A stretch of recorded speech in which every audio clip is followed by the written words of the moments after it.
Muito bom dia a todas e a todos. Agradeço à ERC, ao Sr. Presidente, a presença, não só o documento que já enviaram, quando da consulta pública, para envio de contributos escritos, como também a disponibilidade para estar aqui presente, bem como a todo o Conselho. Agradeço a presença e espero que, muito sinceramente, que seja útil esta audição, na medida em que as senhoras e os senhores deputados terão a oportunidade de colocar as suas questões para que se possa avançar com o processo de transposição da Diretiva 2018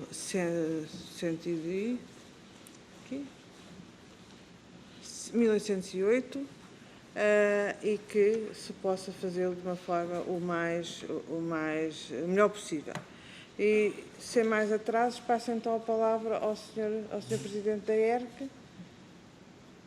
Sr. Conselheiro, por favor. Obrigada. Sra. Presidente, Srs. Deputados, muito obrigado por terem a paciência, porque é preciso paciência para ouvir a ERC e nós sentimos-nos honrados e privilegiados para, mais uma vez, estar perante esta Comissão para prestarmos todos os esclarecimentos e respondermos a todas as perguntas. Como há uma preocupação de celeridade de todos nós e há tempos marcados, eu optei por fazer uma intervenção escrita e controlar assim melhor o meu tempo e procurar ler essa intervenção pausadamente e assim, que mais não é esta intervenção do que o explicar, ou se quiserem dar mais alguns esclarecimentos em relação ao nosso parecer escrito.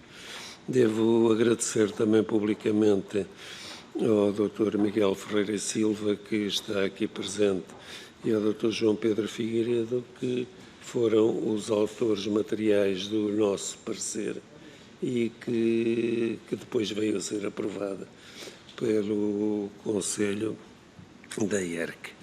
Portanto, eu passaria, se Vossa Excelência, Senhora Presidente, me permite, a fazer a leitura.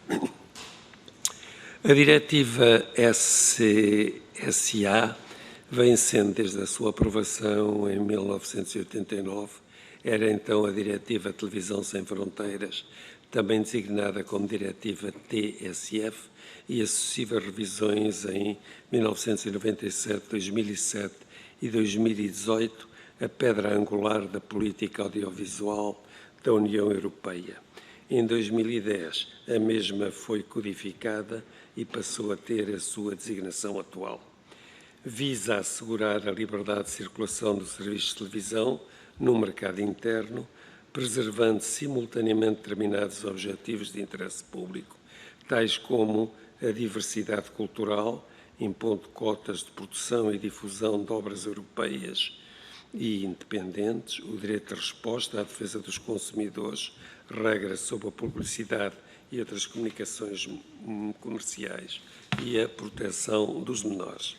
A partir de 2007, passou a abranger também os serviços audiovisuais a pedido, embora regulando-se de forma muito minimalista, cingindo-se praticamente à proteção de menores, de prevenção contra o ódio e da proibição da publicidade oculta. E com a revisão de 2018, que agora compete transpor para o direito nacional, robustecendo as obrigações dos meios audiovisuais a pedido, passa a incorporar alguns aspectos regulatórios para as chamadas plataformas de partilha de vídeo, Video Sharing Platforms, ou VSPS. A diretiva assenta num princípio essencial, o princípio segundo o qual os Estados-membros asseguram a liberdade de recepção e não colocam entraves à retransmissão no seu território de emissões de programas audiovisuais provenientes de outros Estados-membros. Princípio do país de origem. Assume-se que o Estado onde é originária a emissão televisiva ou o serviço audiovisual a pedido assegura a jurisdição de acordo com o conjunto de normas nacionais que transpuseram a diretiva. E passo a falar na revisão de 2018 da Diretiva SCSA. A Diretiva UE 2018/1808 altera e atualiza a TSCSA no âmbito da estratégia para o mercado único digital, no sentido de, a linha A, fazer aplicar determinadas regras em matéria de audiovisual às plataformas de partilha de vídeos, assim como aos conteúdos audiovisuais partilhados em determinados serviços de comunicação social, por exemplo, às partes audiovisuais destacáveis de um jornal eletrónico. Basicamente, estas plataformas têm de criar mecanismos eficazes para assegurarem a proteção do público em geral, perante o terrorismo, o discurso do ódio e das crianças, perante conteúdos que lhes possam ser nocivos. As novas responsabilidades dos reguladores não incidem sobre a verificação de conteúdos, mas sobre a adoção de tais mecanismos. A linha B, introduzir flexibilidade nas restrições aplicáveis à televisão, designadamente em matéria de publicidade e outras comunicações comerciais. Por exemplo, desaparece o limite de 12 minutos por hora de publicidade, passando a prever-se um limite de 20% das 6 às 18 e das 18 às 24 horas. A linha C, reforçar a promoção de conteúdos europeus, obrigando os serviços audiovisuais a pedido a incorporar 30% de obras europeias nos seus catálogos e a dar-lhes proeminência. A linha D, permitir a cobrança de contribuições dos SCSA nos países de recepção, quando explorem esse mercado e de acordo com as receitas aí obtidas e não apenas do país de origem. Linha D, proteger as crianças e combater o discurso do ódio com menor eficácia. As crianças, os países da União Europeia devem adotar medidas para assegurar que os programas suscetíveis de prejudicar o desenvolvimento físico, mental ou moral dos menores só sejam disponibilizados de forma a que normalmente estes não os vejam nem os ouçam através da escolha de uma hora adequada de emissão, de instrumentos de verificação de idade e outras medidas técnicas proporcionadas em relação aos danos potenciais do programa. A colocação do produto passa também a ser proibida nos programas infantis. Público em geral, o Serviço de Comunicação Social Audiovisual não podem ter conteúdos que incitem à violência ou ao ódio contra grupos de pessoas ou membros de grupos com base em discriminação fundada no sexo, raça, cor ou origem étnica ou social, características genéticas, língua, religião ou credo, opiniões políticas ou outras, pertence a uma minoria nacional, riqueza, nascimento, deficiência, idade, orientação sexual ou nacionalidade, tal como previsto no artigo 21 da Carta dos Direitos Fundamentais da União Europeia. Prevê-se, é também proibido o incitamento público às práticas de infrações terroristas. Prever a obrigatoriedade de existência e reforçar a independência das autoridades reguladoras nacionais dos média. F, reforçar os critérios de acessibilidade para pessoas com necessidades especiais. G, reforço do empenho das autoridades nacionais em matéria de literacia mediática. H, incentivo pelas autoridades reguladoras nacionais de corregulação e de autorregulação e garantir a integridade dos programas de serviços.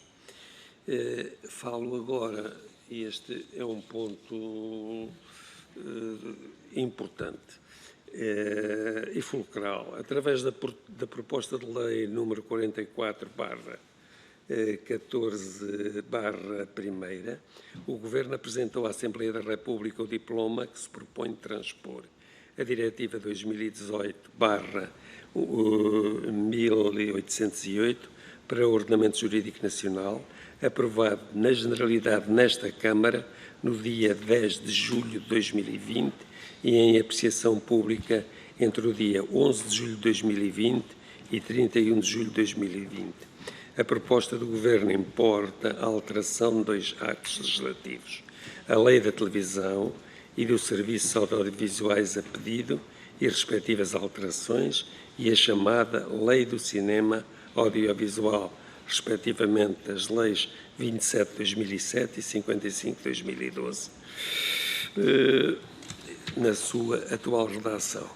No âmbito deste procedimento de consulta e dando cumprimento ao disposto no artigo 25 dos Estatutos da ERC, aprovados pela Lei 43 de 2005 de 5 de outubro, que estabeleceu a sua competência consultiva, a Assembleia da República solicitou à ERC a emissão de um parecer que foi exarado e aprovado por unanimidade pelo Conselho Regulador em 29 de julho de 2020.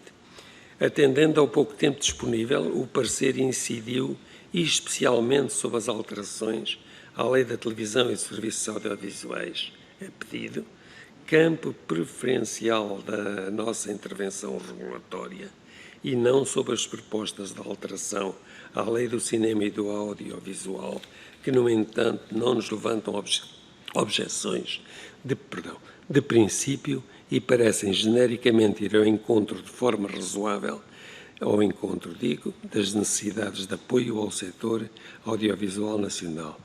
Dentro do espírito de colaboração que subjaz ao seu relacionamento com a Assembleia da República, a ERC procurou identificar no seu parecer as fragilidades de que a PPL enferma, propondo sempre que possível soluções concretas para os problemas encontrados.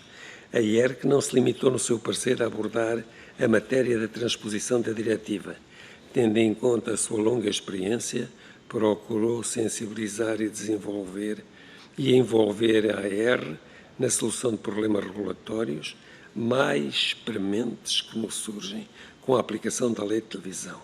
Por isso, apresentámos também, fora do âmbito da consulta, algumas propostas concretas de alteração ao articulado da Lei da Televisão, sem prejuízo da necessidade de promover, como proposto a médio prazo, uma revisão mais profunda deste diploma, que contemple também as necessidades de rever os termos da transposição da diretiva.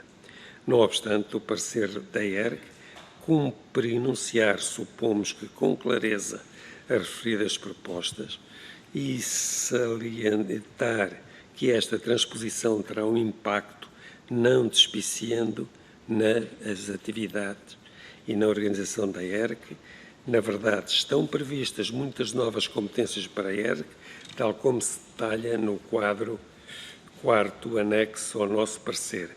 Estas novas competências dificilmente serão acomodadas na atual estrutura da ERC, logo pela saturação da capacidade de resposta de serviços, atento ao nível de monitorização e a capacidade de resposta que se passa a exigir. Tanto mais assim é, enquanto a ERC continua a sofrer de constrangimentos de funcionamento relacionados com a situação de déficit de financiamento em que se encontra.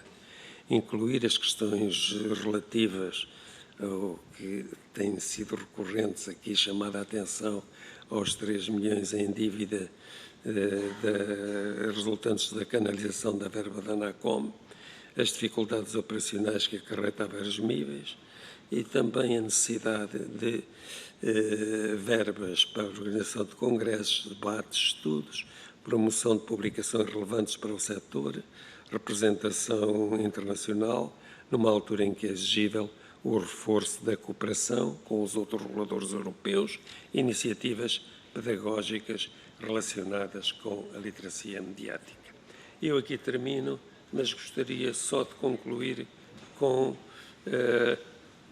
a discussão. Ultrapassei o tempo, então concluo. Eu era só para... Eram só 3 linhas para densificar os principais termos utilizados. A distinção entre serviço de comunicação social e audiovisual, serviço de comunicação social audiovisual a pedido e serviço de plataforma de partilha de vídeos. Mas penso que todos os ilustres parlamentares conhecem estes conceitos. Portanto, eu daria por terminada a minha intervenção introdutória. Muito obrigado, Sra. Presidente. Muito obrigado, Sr. Presidente. Vamos agora iniciar a primeira ronda. Grupo Parlamentar do Partido Socialista, Sr. Deputado José Magalhães, por favor.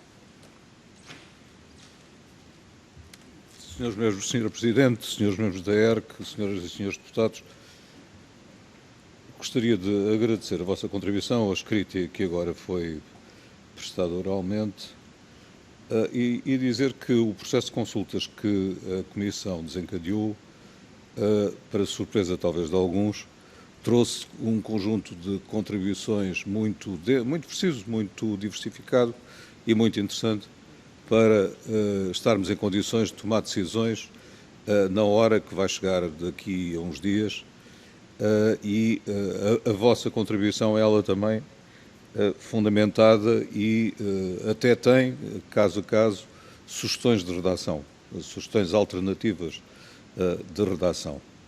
Todas elas apontando no sentido de o texto da Lei Nacional ficar o mais próximo possível do texto da diretiva e de não ter, por exemplo, reenvios circulares, ou seja, da Lei Nacional para a diretiva, uma vez que o que é necessário é exatamente fazer o contrário.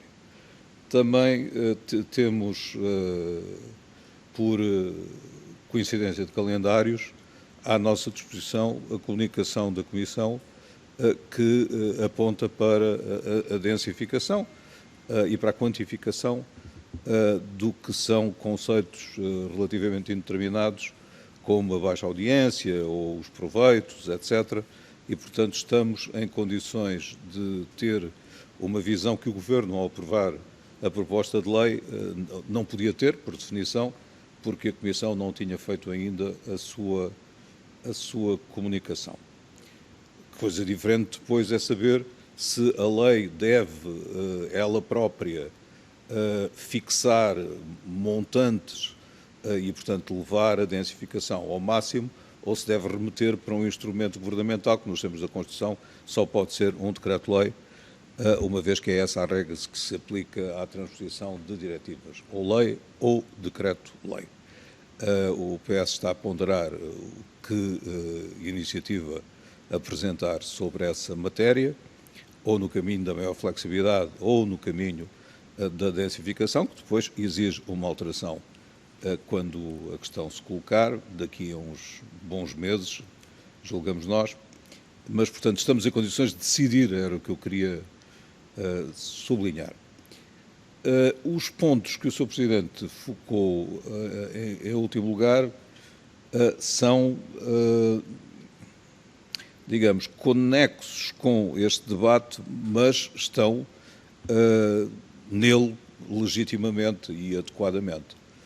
Ou seja, muitas confusões se têm suscitado em torno desta transposição da diretiva, porque há quem veja nela um instrumento para regular a atividade singular dos bloggers, dos youtubers, etc., etc., o que não é verdade. Quer dizer, a atividade dos bloggers e youtubers pode vir a ser regulada e o PS tem um projeto de lei nesse sentido, uma regulação light, uma regulação, mas não é nesta sede que devemos fazê-lo. Não percebemos bem se a ERC sugere que a lei passe também a regular, com uma diretiva alvitra, ou sugere até, as partes autónomas dos jornais eletrónicos que têm uma componente áudio-vídeo. Não percebi exatamente sugerem que sim. No caso português, isso não seria particularmente difícil, porque são poucos os que têm uma componente áudio-vídeo com streaming, mas, se não me engano muito, tenderão a ser cada vez mais. Portanto, devemos ir por aí. Segundo o aspecto, tomamos boa nota da informação e, no fundo, do protesto que fazem em relação, e que não é a primeira vez que o fazem junto desta Comissão, da famosa dívida, sendo certo que para nós é completamente claro que a ERC, para poder exercer estas novas funções, precisa de instrumentos até tecnológicos diferentes e bastante mais refinados, embora, como tudo o que está na internet, tudo seja visível a olho nu, mas quando se está a fazer fiscalização, é preciso indicadores de caráter quantitativo que não se vê em olho nu.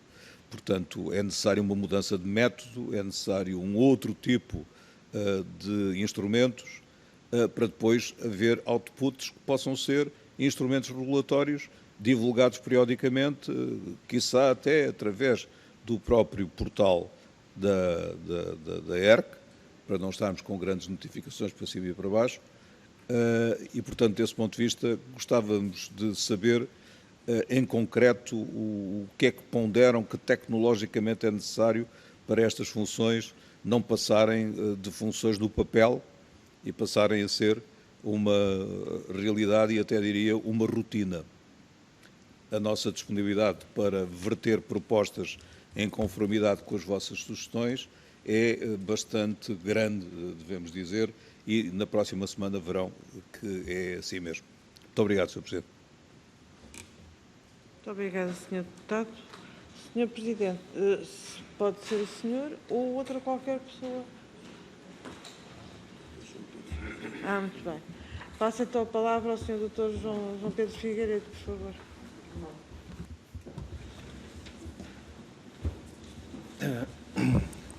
Muito obrigado, Sra. Presidente.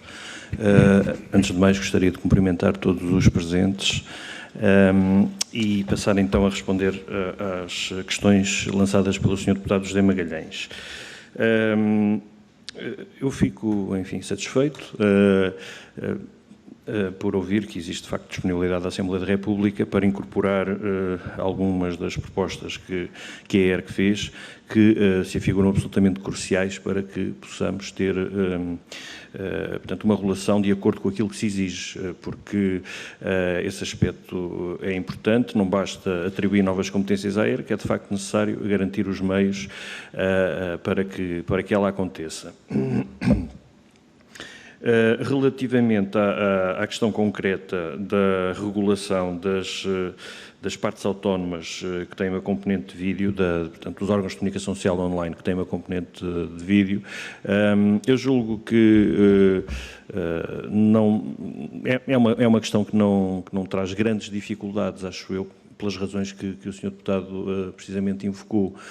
Não são muitos os jornais que passam a ficar sujeitos à regulação relativamente às partes autónomas, portanto, aos vídeos. Aliás, a ERC tem entendido já que a sua jurisdição, digamos assim, se alarga também a essas componentes, muito embora com poderes de intervenção limitados, que passam apenas pela recomendação de boas práticas, etc. E, portanto, eu não vejo que, em termos materiais, haja grande dificuldade. Pelo contrário, acho que é relativamente fácil que a ERC monitorize e possa... Monitorize, eu não estou a falar, portanto, de uma regulação policial, não é? Mas que acho relativamente fácil que a ERC possa reagir a queixas ou a questões mais prementes que se levantem com essas atividades que se desenvolvem online. E parece-me recomendável que assim seja, que se faça isso também, sempre com a reserva, como é evidente, não alargar excessivamente esse tipo de regulação e muito menos às atividades que relevam do foro meramente particular, como a atividade dos bloggers e dos vloggers que referiu, e bem, não é essa de facto a intenção da ERC. Essa regulação traz questões que devem ser endereçadas pela Assembleia da República, na minha perspectiva, como por exemplo a questão da publicidade, que é muito importante, porque acaba por ser uma forma de fazer concorrência, digamos assim, aos meios de comunicação social tradicionais, sem que exista uma regulação para essa publicidade a que estes estão sujeitos, não é? Que os órgãos de comunicação social tradicionais estão sujeitos, e, portanto, isso acho que temos que estar atentos a esse fenómeno, porque é sabido por todos que existe um desvio das receitas publicitárias para a internet, e estes novos atores começam a apropriar-se, digamos assim, conquistando os mesmos públicos, portanto, concorrendo de alguma forma com a comunicação tradicional em Portugal e nos outros países. Isto é um fenómeno transversal, acabam por, portanto, prejudicar essas atividades sem ter as obrigações dos órgãos de comunicação social, o que, enfim, acaba por ser uma concorrência desleal que é preciso regular, não é? Relativamente, eu julgo que era esta a questão basicamente que tinha colocado, julgo ter respondido, não sei se haverá mais alguma questão, mas respondi dentro do tempo. Como? Meios.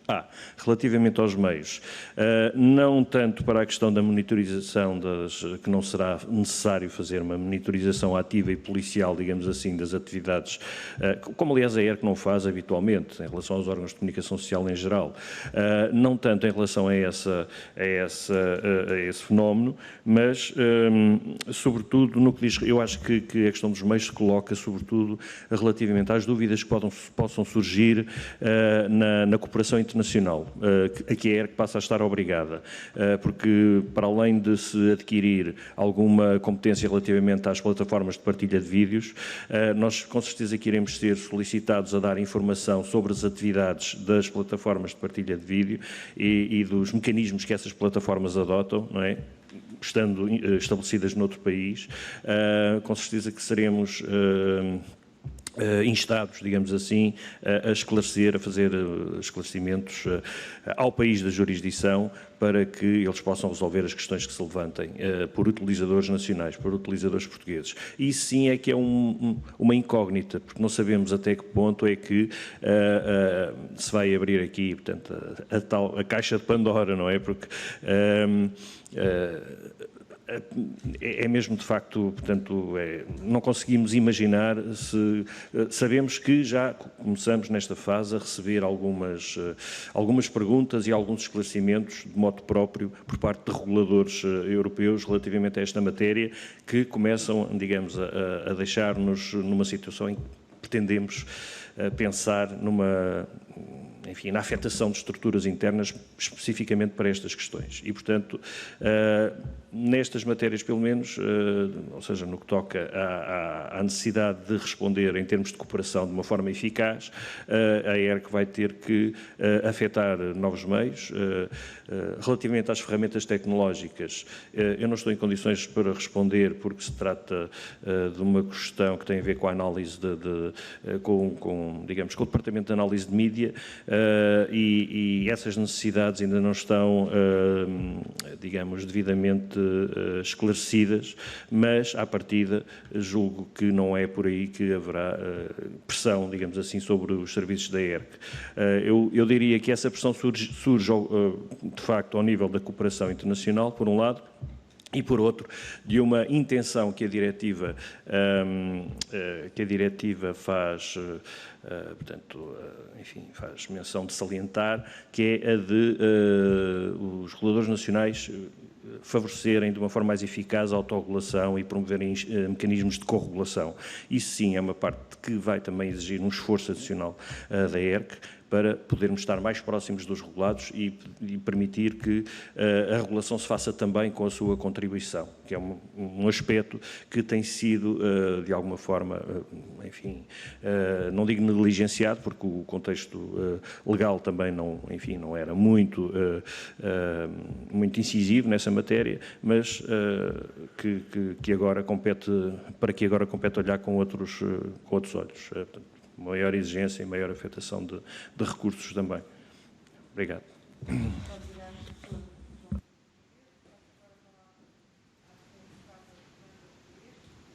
Fernanda Velez, para usar a palavra.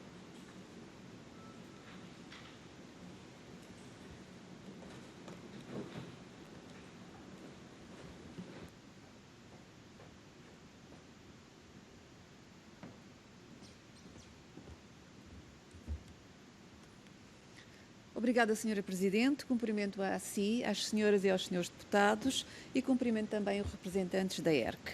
Em nome do Grupo Parlamentar do PSD, agradeço a vossa presença nesta audição, assim como o parecer escrito que a ERC enviou à Comissão de Cultura e Comunicação. Quanto a nós, um parecer extenso e minucioso, muito bem estruturado e que levanta questões com muita propriedade e pertinência. Após um vasto e longo trabalho que tem vindo a ser levado a cabo por esta Comissão Parlamentar, julgamos poder afirmar que a transposição da diretiva respeitante à oferta de serviços de comunicação social audiovisual se afigura uma tarefa muito desafiadora, complexa e profunda. Durante o processo de transposição desta diretiva, não houve um debate suficientemente participativo e abrangente, como, por exemplo, não conseguimos descortinar as razões pelas quais a ERC não teve a oportunidade de apreciar a versão preliminar. Em certa medida, podemos afirmar que a atual transposição é minimalista, porquanto deixa de fora aspectos relevantes da diretiva europeia que se pretende transpor para o quadro jurídico nacional. Assim, e perante o facto de haver o risco desta iniciativa legislativa não corresponder às necessidades e condições do mercado que visa regular, bem como os princípios e valores que visa acautelar, a ERC propõe que seja incluída na proposta de lei em análise uma norma que preveja uma avaliação, no prazo de 1 ano após a entrada em vigor do presente diploma, tendente a apreciar as atividades abrangidas por esta lei, facto que o Grupo Parlamentar do PSD acompanha. Ao entrar na análise mais detalhada dos contributos constantes do vosso parecer, começamos por sublinhar uma área que tem um particular impacto na vossa atividade reguladora. Com efeito, decorre desta transposição um substancial aumento das competências e atribuições já aqui referidos, designadamente no âmbito da fiscalização e, em especial, dever de cooperação com as autoridades reguladoras de outros Estados-membros. O Grupo Parlamentar do PSD acompanha esta vossa preocupação, bem como sublinha os constrangimentos apresentados aqui pelo Sr. Presidente da ERC. Ainda no âmbito das responsabilidades de regulação, matéria esta central e sensível desta diretiva, apela-se ao aprofundamento da correlação e autorregulação. Pergunto-vos, a atual iniciativa legislativa promove um quadro favorável ao desenvolvimento daqueles princípios? Entendem, porventura, que o quadro legislativo resultante desta iniciativa assegura e promove os mecanismos para uma correta e abrangente aplicação das responsabilidades de controlo e fiscalização? Uma das questões levantadas pela ERC relativamente à redação da proposta de lei em análise tem a ver com a incorporação direta na proposta de lei de normas mais ou menos crípticas da diretiva ou a mera remissão para os seus artigos, algo juridicamente questionável, que pode gerar, inclusivamente, opacidade e insegurança jurídica. De facto, é de lamentar que, dispondo de um intervalo temporal de 2 anos, o Governo tenha optado por esta opção mais confortável para o legislador, em detrimento de uma linguagem o mais clara possível, quer para os destinatários, quer para os cidadãos em geral. A ERC considera que esta circunstância afetará significativamente a eficácia das normas, pondo em causa a correta aplicabilidade da lei? O vosso parecer apresenta um vasto conjunto de correções normativas a promover na proposta de lei, que nos parecem fazer todo o sentido, assim como um conjunto alargado de inconsistências entre a redação da Lei de Alteração e a republicação da Lei da Televisão e dos serviços audiovisuais a pedido, que após análise em detalhe merecem ser tidas em conta. No capítulo do vosso parecer intitulado Questões suscitadas pela aplicação do atual regime da Lei da Televisão e dos Serviços Audiovisuais a pedido, bem como pela própria Diretiva de Serviços de Comunicação Social Audiovisual, ressaltam alguns artigos que enumeramos de seguida e para os quais pedimos da vossa parte um comentário mais aprofundado. Ao novo artigo 34A, acessibilidade, não é transposta a norma prevista na diretiva. Artigo 35º, responsabilidade e autonomia editorial, que, segundo a ERC, tem revelado desafios à efetividade da regulação. A nova redação do artigo 40º, tempo reservado à publicidade televisiva e à televenda, sobre o qual referem existir uma discrepância entre o texto da proposta de lei e o texto da diretiva. A questão do rigor informativo e do facto de não existir qualquer regime sancionatório para a violação deste dever de rigor informativo. Número 2 do artigo 34º. E, por último, a questão que se prende com a sanção a aplicar no caso de alteração não autorizada do domínio da empresa detentora de licença ou autorização. Artigo 4º e artigo 77º. Muito obrigada. Obrigada, Sra. Deputada. Passo novamente a palavra ao Sr. Dr. João Pedro Figueiredo. Por favor, Sr. Doutor. Muito obrigado, Sra. Presidente, e muito obrigado pelas suas perguntas, Sra. Deputada. Vou tentar responder a todas elas, salientando em primeiro lugar que também a nós nos parece que seria importante que a ERC tivesse participado numa fase mais, portanto, mais inicial deste processo. Infelizmente não fomos solicitados para isso, mas julgo que ainda estaremos a tempo enfim, de dar as nossas contribuições e gostaria também de lançar aqui um apelo no sentido enfim, de pedir aos senhores deputados que não entendam como encerrada a nossa contribuição, porque ela continua em aberto, a nossa disponibilidade para prestar esclarecimentos, inclusivamente dar novas sugestões, porque não foi possível apresentá-las todas e nós temos-las, é total e, portanto, acho que nesse espírito de colaboração que tem sido habitual, podemos alcançar um bom produto final, digamos assim, tanto mais que a ERC não teve a oportunidade também de ponderar no seu parecer as contribuições das outras entidades que, em alguns casos, têm contribuições de facto que nos parecem úteis e, noutros casos, têm contribuições que são absolutamente inapropriadas e que nós gostaríamos de salientar também portanto, para explicar porque são inapropriadas, não é verdade? Relativamente à questão de saber se a atual iniciativa legislativa promove os mecanismos de autorregulação e corregulação de uma maneira suficiente, eu queria deixar aqui clara uma questão. É que a autorregulação, a ERC, portanto, desde sempre que teve a possibilidade de, junto dos regulados, promover práticas de autorregulação, tem-no feito pontualmente e, portanto, isso insere-se habitualmente no âmbito das competências da ERC. Já a corregulação é um bocadinho diferente. Porquê?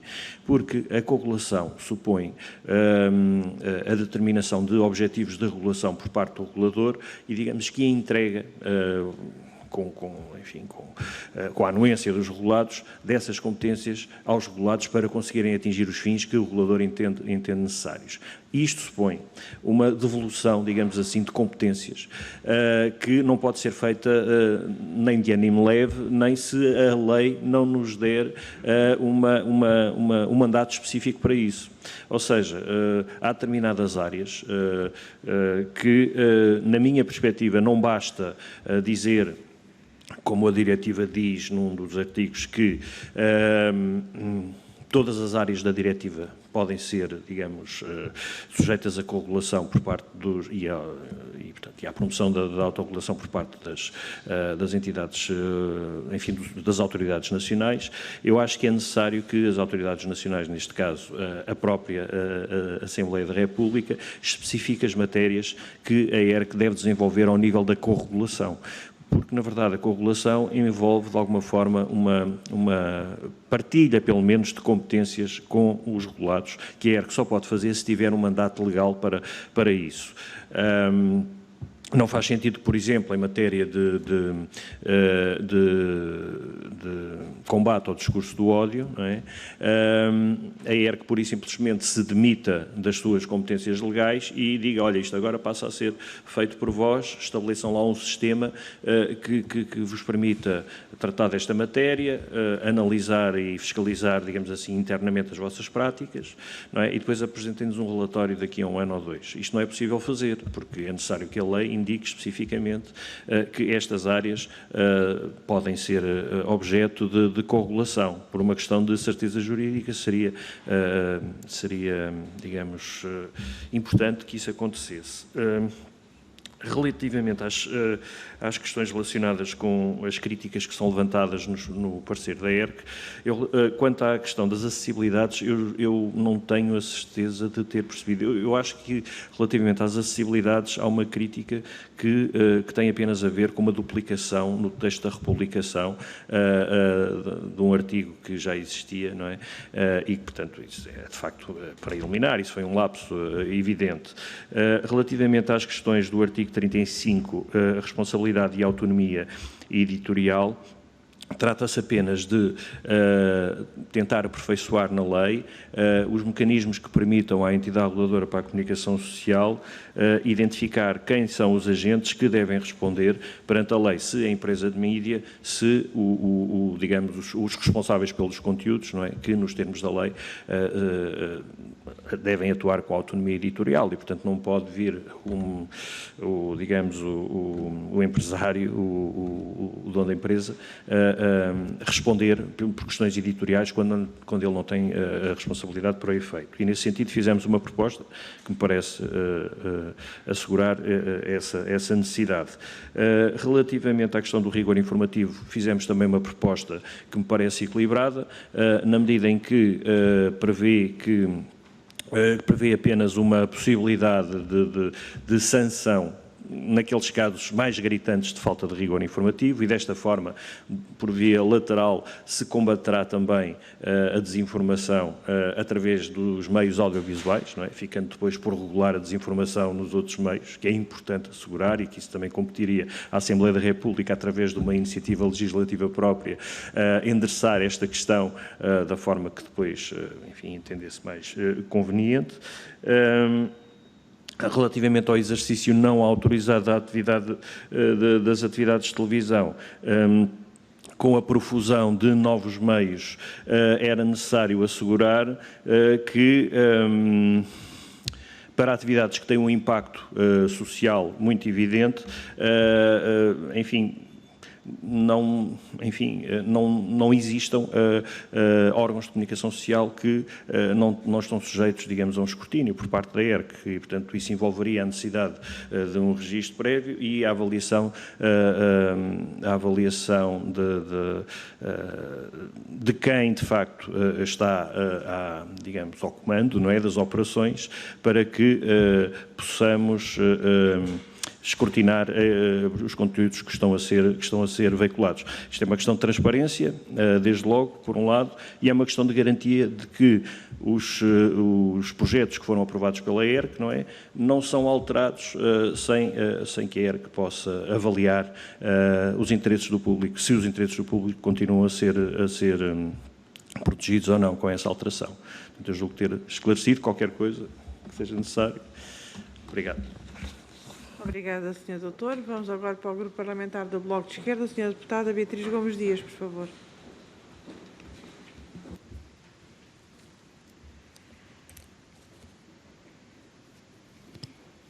Muito obrigada, Sra. Presidente. Bom dia a todas e a todos. Eu quero agradecer aos representantes da ERC pela apresentação que fizeram e também pelo parecer que nos enviaram. O parecer é um parecer bastante detalhado, que tem propostas de alteração específicas em muitas áreas e que também nos ajuda a refletir sobre esta diretiva que estamos a transpor e pensar nas alterações específicas peço desculpa, as alterações da especialidade das formulações que suscitam algumas confusões jurídicas, como está muito bem demonstrado no parecer. As minhas perguntas estão relacionadas com alguns dos temas que eu não consegui entender bem, ou seja, que no vosso parecer não me responderam a todas as perguntas que eu tinha. E algumas têm a ver com os objetivos que começam por iniciar na página 3, que têm a ver com o reforço dos critérios de acessibilidade para pessoas com necessidades especiais, a literacia mediática, o reforço da proteção de menores e do combate ao discurso de ódio, e são estas algumas das questões que eu quero fazer. E relativamente ao combate ao discurso de ódio, logo na página, quando referem ao artigo 27, na página 35, dizem que considera o regulador ser necessário eliminar, relativamente aos serviços audiovisuais a pedido, tal como o legislador entendeu fazer em relação aos serviços de televisão, qualquer referência ou veleidade punitiva assente num difuso conceito de dignidade da pessoa humana. Ainda para mais, sem qualquer previsão ao nível da conduta ou do resultado que afrontaria o princípio da tipicidade e o princípio da legalidade. E aqui a minha pergunta é, no texto antecede um conjunto de citações relativamente a esta matéria e à forma como este conceito de dignidade da pessoa humana é um conceito bastante difuso que não permite efetivamente proteger contra o discurso de ódio ou proteger contra a discriminação. Então aqui a minha pergunta, e isso eu não consegui encontrar vertido no vosso parecer, então como é que nós podemos alcançar este objetivo de proteção contra o discurso de ódio, de combate à discriminação e também, a seguir, no ponto 18, referem o mesmo relativamente à proteção dos consumidores. E aqui isto é uma preocupação, uma vez que nós sabemos que a fonte da discriminação ou da reificação de algumas formas de discriminação acontece nos meios de comunicação social e também acontece nos vídeos que estão disponíveis nas plataformas de disponibilização de vídeos, e nós precisamos de ter mecanismos de controle dos conteúdos dos programas que são veiculados e garantir que estes não veiculam um discurso que possa potenciar a violência contra determinados grupos, ou então que reforce preconceitos e formas de discriminação. Portanto, nós precisamos de garantir isto, de modo a promover a coesão social, combater a discriminação, garantir os direitos fundamentais a grupos e comunidades que são alvos desses discursos. Portanto, eu gostava de saber como é que nós podemos então alcançar este objetivo, quais é que são as competências que deveriam ser vertidas neste projeto de lei, mas que seriam atribuídas à ERC, para poder garantir que algo que nós temos verificado que tem crescido principalmente com a digitalização dos meios de comunicação social e também muitas vezes nestas plataformas de vídeo, de colocação de vídeo, tem crescido uma naturalização de um conjunto de conceitos que deve ser combatido, e aqui a minha pergunta é como é que nós conseguimos isso, ou seja, que mecanismos é que nós devemos incluir aqui, ou se eles já estão previstos na lei, como é que nós, nas diferentes leis, como é que nós vertemos para este projeto, de modo a garantir isso, que isso tem sido uma das preocupações que as organizações antirracistas, as organizações de base local, têm realçado com bastante veemência. Outro aspecto também muito importante tem a ver com a garantia do acesso à informação das pessoas com necessidades especiais ou das pessoas com deficiência. E nós temos, nas diferentes audições que fizemos, houve opiniões divergentes. Alguns defendem ou argumentam que os mecanismos necessários ao acesso à informação deve ser promovido pelos operadores de televisão ou pelos operadores das plataformas de colocação de vídeo a pedido pelos operadores em geral, e outros defendem que deve ser partilhado e outros defendem que deve ser o produtor a fazer. E aqui nós também na diretiva, pelo menos da leitura que fiz, e irei aprofundar este assunto, também o estudo deste assunto, nós não conseguimos encontrar uma clareza nesta definição de quem será a responsabilidade e depois como é que nós podemos garantir que ela é cumprida e também como é que depois podem ser, com que dados é que vão ser criados depois os relatórios que visam demonstrar a evolução da promoção do acesso à informação para pessoas com deficiência, e isso nós, enquanto sociedade e também enquanto legisladores, temos que garantir que os obstáculos que atualmente são colocados ao acesso à informação são removidos para que a maior parte da população possa aceder a essa mesma informação. E depois a outra pergunta também tem a ver aqui com uma questão da regulação, portanto na parte final realçaram a necessidade do reforço de meios e do reforço de recursos para poderem cumprir as diferentes competências que esta diretiva atribui.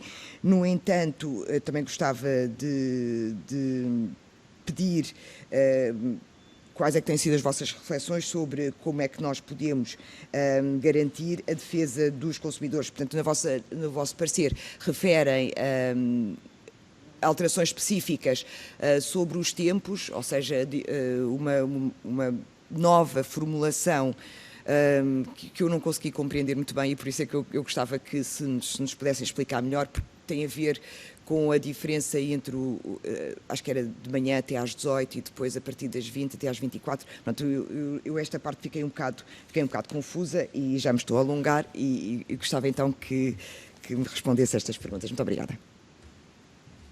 Então, muito obrigada, Sra. Deputada. Vou novamente passar a palavra. Quer...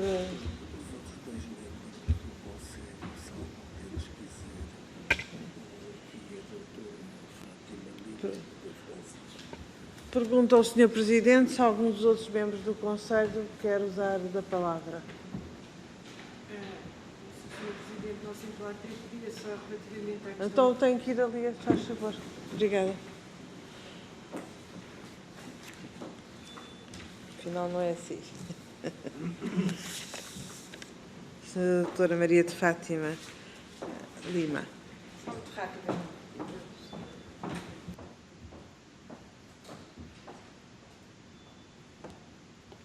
Muito obrigada, Sra. Presidente, Srs. Deputados. Eu vou aproveitar só para responder um pouco por alto, porque depois o Dr. João Pedro terá mais coisas para falar relativamente aos outros assuntos na questão das acessibilidades. Da última pergunta que a Sra. Deputada fez, a diretiva recomenda que sejam os fornecedores de serviços que gradualmente e progressivamente tornem os programas acessíveis. Entretanto, também tenho que dizer que a IERC tem,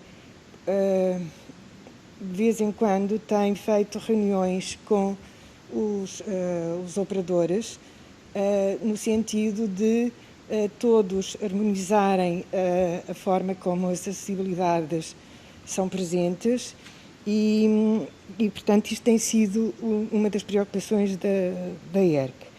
Também gostava de dizer à senhora deputada do PSD, que há bocado também questionou uma coisa uma questão relativamente às acessibilidades, que há aqui uma diferença, que é, até aqui a IERC monitorizava as emissões e apurava o cumprimento das obrigações constantes do plano plurianual.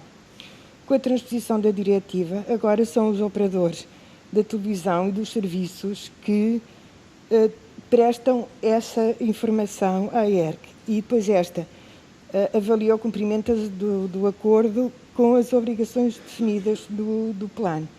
Também, antigamente, a IERC elaborava anualmente o relatório das acessibilidades e enviava-o diretamente para a Comissão. Agora passa a elaborar o relatório, mas apresenta-o ao Governo e é o Governo que o envia para a Comissão. Eu que me lembro, foram estas as perguntas que foram feitas sobre as acessibilidades, não foi? Pronto, muito obrigada, Sr.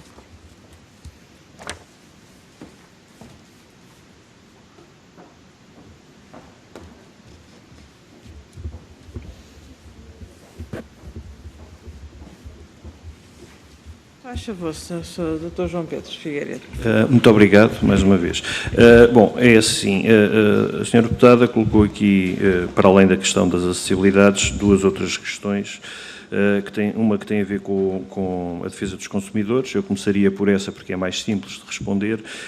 A proposta de lei limita-se a incorporar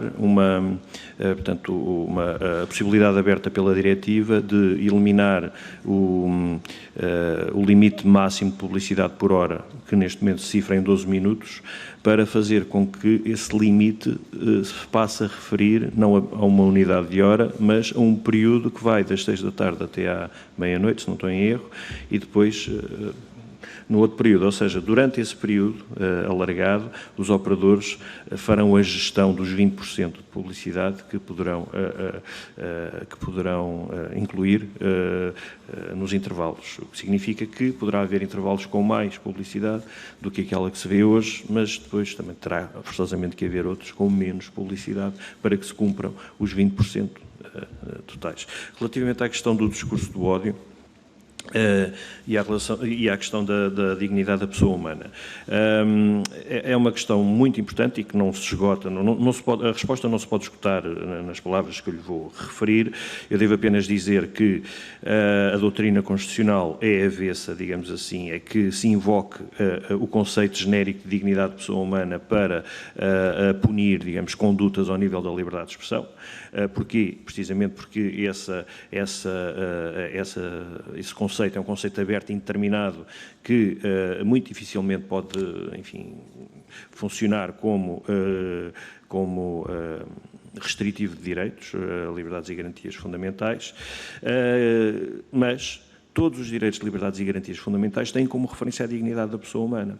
E por isso, a regulação, digamos assim, das ofensas à dignidade da pessoa humana devem fazer-se preferencialmente através da regulação de cada um desses direitos fundamentais. Por exemplo, a questão da intimidade, a questão do direito ao bom nome, a questão do direito ao desenvolvimento da personalidade, que toca um bocadinho a questão, por exemplo, da discriminação e da não discriminação. Esses são direitos que são mais operativos, não é? Porquê? Porque já tem uma densificação doutrinária e jurisprudencial muito forte e que permitem chegar ao mesmo resultado, não é? Através, portanto, da sua invocação. Em vez de estar a invocar a dignidade da pessoa humana, temos vários direitos que podem ser invocados. Quando isso não acontece, em último caso, haverá que, enfim, talvez fazer um exercício de densificação que passa que a ERC pode fazer e que, aliás, está incumbida de fazer, nos termos do artigo 27 da Lei da Televisão, que é definir os critérios que utiliza para densificar todos estes conceitos. Isso é um trabalho que a ERC tem vindo a fazer e que pode continuar a fazer e a melhorar esse aspecto. Como é que podemos incorporar na lei algo que responda a essas preocupações? Essa pergunta é muito pertinente pelo seguinte: todas as questões relacionadas com a não discriminação, discurso de ódio, etc., são questões que se colocam na sociedade atual por uma série de fatores socioculturais que não se colocavam quando a Lei da Televisão foi feita, não é? E a Lei da Televisão tem 2 artigos balizadores da atividade dos operadores, a Lei da Televisão e dos serviços audiovisuais a pedido, que é o artigo 9º, que fala nos fins genéricos da atividade de televisão, onde esta questão poderia ser eventualmente endereçada de uma forma mais aberta, incorporando princípios que são os princípios de funcionamento das sociedades modernas e da União Europeia, inclusivamente, tal como está como consta do Tratado da União Europeia e da Carta dos Direitos Fundamentais, e, portanto, poder-se incorporar nas finalidades do exercício da atividade de televisão, portanto, o respeito por uma série de princípios, como a tolerância, o respeito pelos direitos dos outros, etc., numa sociedade democrática, como, digamos, baliza ou como linhas de orientação, e depois nas obrigações dos operadores, o artigo 34, poder-se eventualmente, enfim, trabalhar um bocadinho a questão do discurso do ódio a esse nível, não é? Sendo certo que isto é uma questão muito movediça, porque não sabemos quais são as fronteiras, não é? Entre o que é o ódio, um discurso de ódio, e o que é apenas a manifestação da liberdade de expressão. E, portanto, temos de ter muito cuidado no sentido de não restringir, nem normalizar, digamos assim, a liberdade de expressão, que não é, por definição, normalizável. Muito obrigado. Muito obrigada, Sr. Doutor. Passamos agora ao Grupo Parlamentar do Partido Comunista Português, a Sra. Deputada Diana Ferreira, que nos acompanha através do Skype. Bom dia, Sra. Deputada. Muito bom dia, Sr. Presidente. Cumprimento os senhores deputados da 12ª Comissão e cumprimento naturalmente os membros do Conselho Regulador da ERC, agradecendo a elaboração que nos fizeram chegar sobre esta proposta de lei, cujo detalhe é bastante também para a análise que os grupos parlamentares possam fazer desta PPL, mas também para possíveis alterações que possam apresentar. Mesmo as sugestões de redação que aqui fazem é efetivamente importante e útil para que possamos estudar e avaliar a melhor forma também de intervir sobre esta mesma proposta de lei. Já foram levantadas em intervenções anteriores um conjunto de matérias que nós iríamos colocar. De qualquer forma, iremos regressar a alguns e iria colocar aqui 2 ou 3 questões que penso que ainda não foram abordadas. Eu não posso deixar aqui de referir, considerando até intervenções que já foram feitas, exatamente esta questão dos meios que a ERC possa ter para, no fundo, dar seguimento àquelas que são competências que lhes possam ser atribuídas no âmbito das alterações legislativas que estamos a discutir. Foi aqui falado até pelo Sr. Presidente do Conselho Regulador tanto as restrições de funcionamento, os valores que continuam em dívida à ERC, mesmo as dificuldades que possam existir do ponto de vista daquela que é a estrutura da ERC para responder, no fundo, a novas competências que possam ser atribuídas. Deduzo que, além das questões financeiras, possamos estar aqui também a falar de uma necessidade de reforço de meios humanos, de profissionais, para a ERC, para que possam dar seguimento também a novas competências que sejam atribuídas do ponto de vista desta proposta de lei. Pedia só que me confirmassem, no fundo, esta dedução que estou a fazer perante as vossas intervenções, porque é também para nós uma matéria importante garantir estes meios para que se possa dar seguimento a competências e a responsabilidades que são atribuídas à ERC.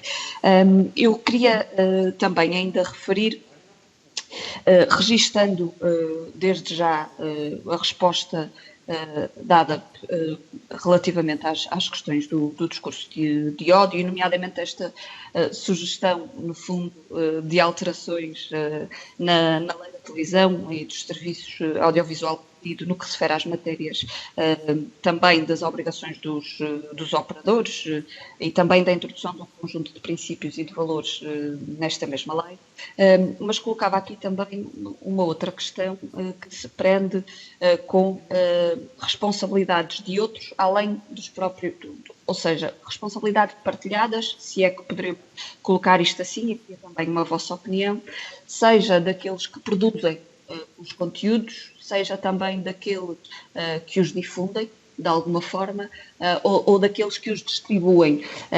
Pedia de alguma forma também uma vossa reflexão sobre esta matéria, se estamos a falar aqui efetivamente em responsabilidades que devem ser partilhadas por todos estes agentes, ou se haverá aqui também responsabilidades diferenciadas nesta matéria que vocês achem que era importante digamos que diferenciar, passa a redundância. Queria ainda colocar uma outra questão relativamente às pessoas com necessidades especiais, às pessoas com deficiência. A ERC tem também desenvolvido trabalho nesta mesma matéria. Continua a verificar-se aqui um conjunto de obstáculos no acesso à informação. Eu juntava aqui também no acesso ao próprio entretenimento e lazer através dos meios audiovisuais, e são obstáculos que, no nosso entender, urge naturalmente ultrapassar. Há opiniões diferentes sobre quem deve assumir, no fundo, os custos de meios e de instrumentos para que estes obstáculos sejam ultrapassados, e quando falamos aqui de meios e instrumentos, poderemos estar a falar, por exemplo, seja na língua gestual portuguesa, mas também na introdução de legendagem, ou de outros instrumentos que permitem dar acessibilidade às pessoas com deficiência, de alguma forma, se possível, que aprofundassem também estas possibilidades e a reflexão sobre a mesma matéria.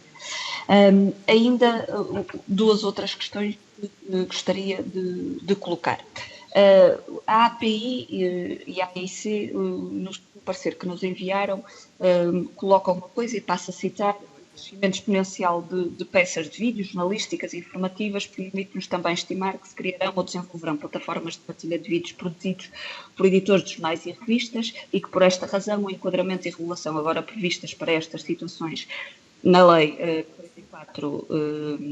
44/14 em apreço virão constituir elementos tão importantes como a própria Lei de Imprensa.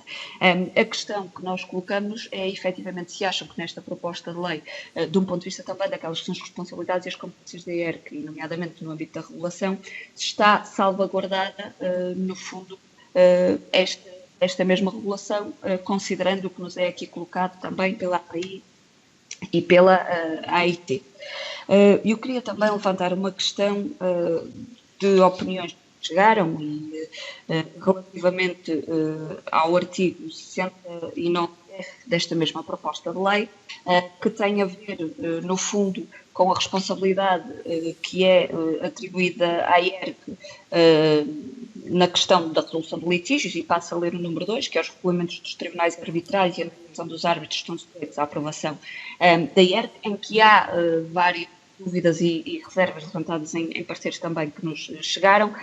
Eu não identifiquei isso no vosso parecer, pode naturalmente ter falhado, e pedia de alguma forma também que pronunciassem sobre isto. Não identifiquei uma pronúncia em intervenções anteriores, pedia possível que também o fizessem. Mesmo para finalizar, a Comissão da Carteira Profissional dos Jornalistas levantou uma questão também no parecer que nos fez chegar, que tem a ver com a proliferação de órgãos de comunicação social que obtém isto na IERC, mas que funcionam 6 jornalistas profissionais, tendo os seus quadros apenas um diretor equiparado e alguns colaboradores. Eu queria também, de alguma forma, solicitar que a própria IERC se pronunciasse, no fundo, sobre esta questão e esta preocupação que é levantada, percebendo se mesmo esta proposta de lei que aqui estamos a discutir é um contributo e pode ajudar também a ultrapassar esta mesma questão. Muito obrigada. Muito obrigada, Sra. Deputada. Passo a palavra ao Dr. João Pedro Figueiredo, por favor. Muito obrigado, Sra. Presidente. Obrigado também à Sra. Deputada pelas suas perguntas. Eu devo dizer que a ligação estava um bocadinho má e eu não percebi a terceira pergunta. Se depois pudesse fazer o favor de repeti-la, eu agradecia. De todo modo, eu poderia começar por responder às outras. Relativamente à questão do discurso do ódio, colocou a questão das responsabilidades partilhadas entre os vários intervenientes. Eu não sei se percebi bem a questão, mas lembro apenas que nós aqui estamos a falar, não estamos aqui a regular estamos a falar apenas da televisão e dos serviços audiovisuais a pedido. Relativamente às plataformas de partilha de vídeo, eu gostaria de fazer um esclarecimento que não sei se estará presente, enfim, em todas as pessoas que falam sobre este tema. Isto porquê? Porque esta diretiva e esta lei não dão competências à ERC para regular conteúdos que sejam, enfim, difundidos nas plataformas de partilha de vídeo apenas pelo facto de serem partilhados nessas plataformas. As competências que a ERC tem não é ao nível da regulação dos conteúdos, é ao nível da regulação dos mecanismos que os plataformistas devem adotar para responder a determinadas preocupações, como o combate ao discurso do ódio, como a proteção das crianças portanto, a proteção contra o incitamento ao terrorismo, etc. E em matéria de publicidade também. Ou seja, o que a ERC tem que fazer é perceber se os plataformistas que estão sob sua jurisdição, que são muito poucos ou nenhuns, deve-se dizer, também devemos dizê-lo para já, não é?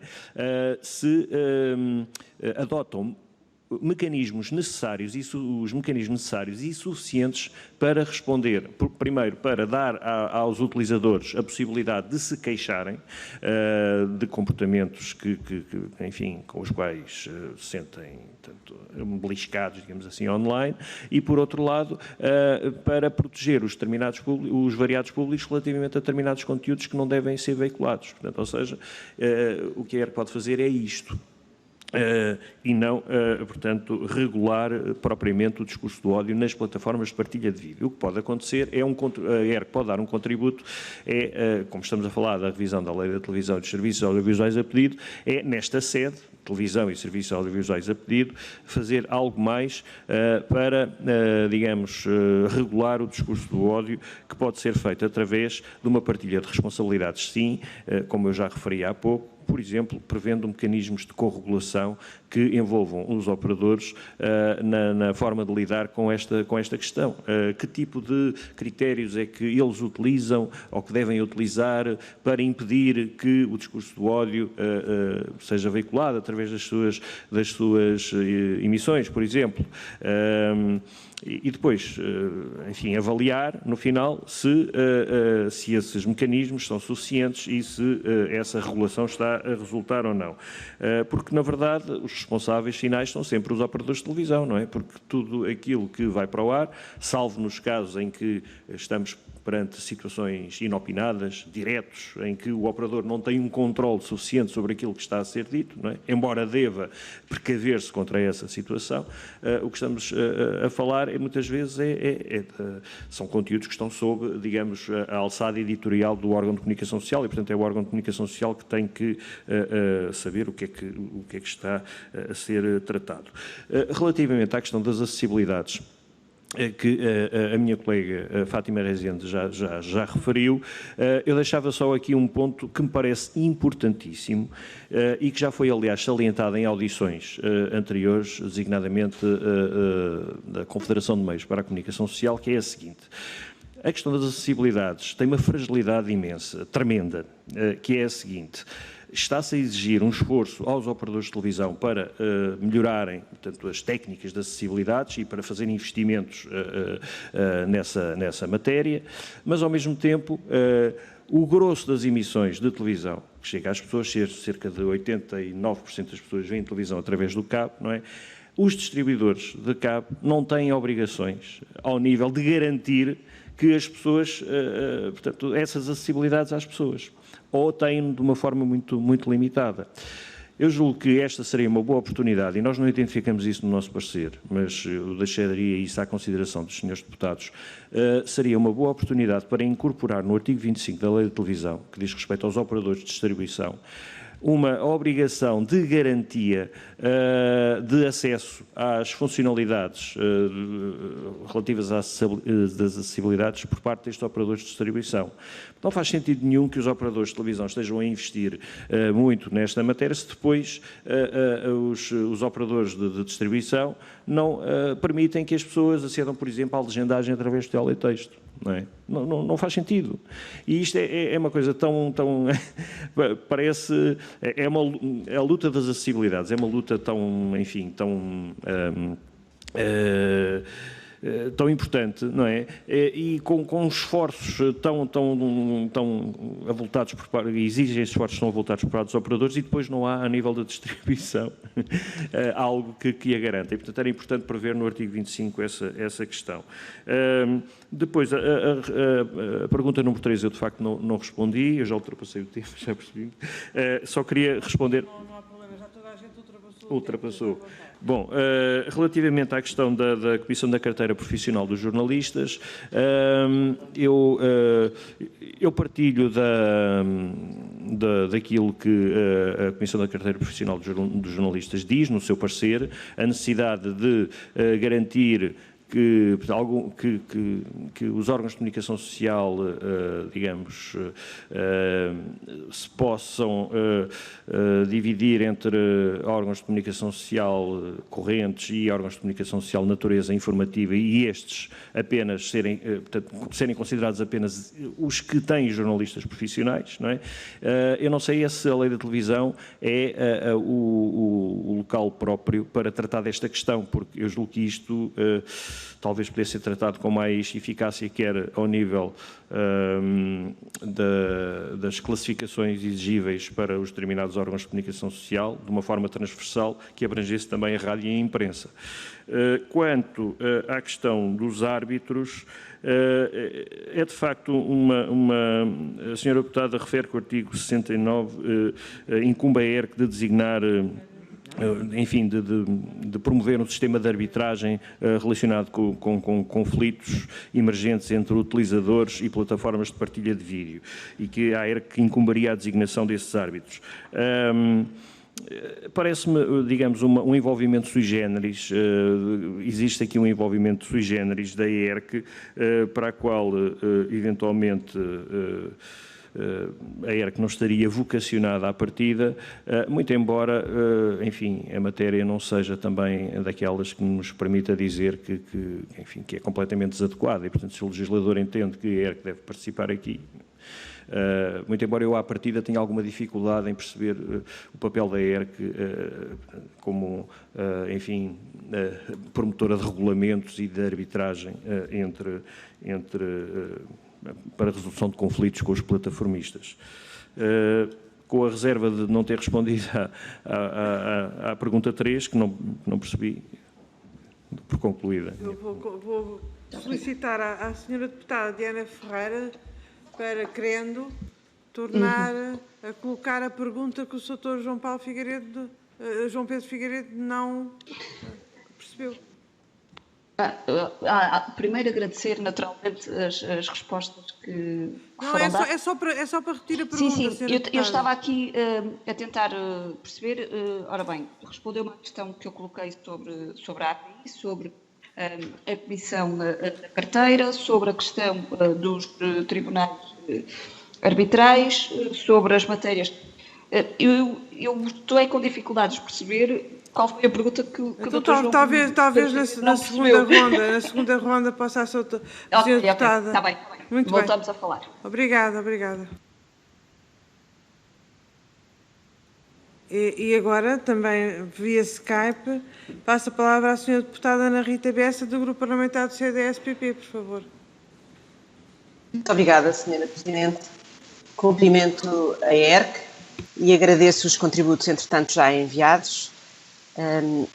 Eu queria começar por fazer nota, no parecer da ERC, de um ponto que aparentemente temos em comum aqui no Parlamento e a ERC, no ponto número 8 do capítulo inicial, em que a ERC constata que a transposição desta diretiva figura-se desafiadora, tecnicamente complexa, profunda, com muitos impactos sobre o setor audiovisual, e nós, de facto, ao longo destas audições e lendo os contributos aqui no Parlamento, acho que todos subscrevemos esta dificuldade e esta tensão entre os vários atores neste mercado do audiovisual e, portanto, também na preocupação que temos em gerir bem aquilo que vamos legislar aqui, sabendo que vai ter impacto direto em múltiplos sentidos, nos negócios, nos próprios espectadores. Fazendo, portanto, sensível a este argumento, passava de imediato a algumas das propostas que aqui são feitas, a primeira das quais tem que ver com uma discussão recorrente nestas audições.